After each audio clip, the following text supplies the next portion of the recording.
শুভরাত্রি বন্ধুরা। শুক্রবারের রাত্রি দেখতে দেখতে সারাটা দিন কেটে গেল, খুব সুন্দর কাটলো আর গরমটাও অতিরিক্ত লাগলো। তো আজকে সন্ধ্যের পর থেকে একটু ব্যস্ত হয়ে গিয়েছিলাম, তোমাদের সঙ্গে আর কোনো ভিডিও শেয়ার করতে পারলাম না।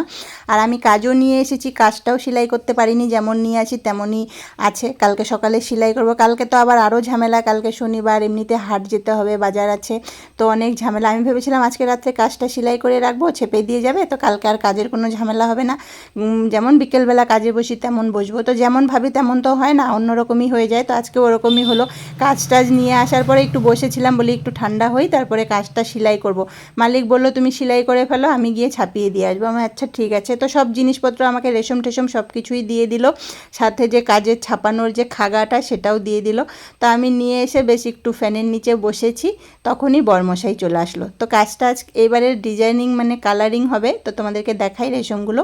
এই দেখো রেশমগুলো, 3 রকমের রেশমের কাজ আছে, সাদা রেশমও থাকবে, আর এটা হচ্ছে, এটাকে বলে খাগা, এটা দিয়েই ছাপটা বসে। তো এটাও দিয়ে দিল। মালিক বললো তুমি সব কিছু নিয়ে যাও, আমি খালি গিয়ে ছেপে দিয়ে আসবো। কাপড়টাও দিচ্ছে ব্লু কালারের উপরে কাজ হবে। তো দেখি কালকে কাজটা সেলাই করব।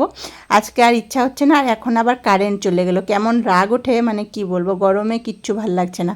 আজকেও আবার বরমশাইয়ের বন্ধুদের মাংস খেতে ইচ্ছে হয়েছে, তাই নিয়ে চলে এসেছিলো 3.5 কিলো ওজনের একটা মুরগির মাংস। মুরগিটার পেটে ডিম হয়ে গেছিলো দেখো, আর মুরগিটার পেটে কি চর্বি ছিল। তো এই তো আমিও বেশ বসিয়ে দিলাম। আজকে আর উনানে বসাইনি, আজকে গ্যাসেই রান্না করেছি। বলেছি তোমার বন্ধুদের যেমন মাংস খাওয়ানোর শখ, তোমার গ্যাস খরচা করেই মাংস রান্না করব। তো তার কোনো আপত্তি নেই, গ্যাস ট্যাস বের করে বেশ সেট করে দিল, আর আমিও বেশ গ্যাসে বসিয়ে দিলাম। গ্যাসে কি অনেকটা সময় লাগলো, সময় যেমন লাগলো রান্নাটাও খুব সুন্দর হলো। গ্যাসের আঁচে আস্তে আস্তে রান্না করলে রান্নাটা খুব সুন্দর হয়। উনানে কি হয়ে যায়, অনেক সময় আমাদের আঁচটা একটু বেশি কম হয়ে যায়, অনেক সময় লেগে যায়। আগের বারে এরকম হয়েছিল, অনেক আঁচ বেশি হয়ে গেছিলো, আমার হাতে মানে খুন্তি নাড়তে নাড়তে না হাতটা পুরো লাল হয়ে গেছিলো। তো এই তো কালারটা তো খুব সুন্দর হয়েছে। তোমাদের কার কার প্রিয় দেশি মাংস কমেন্টসে জানিও। আর ডিমটাকে আলাদা করে সিদ্ধ করেছিলাম।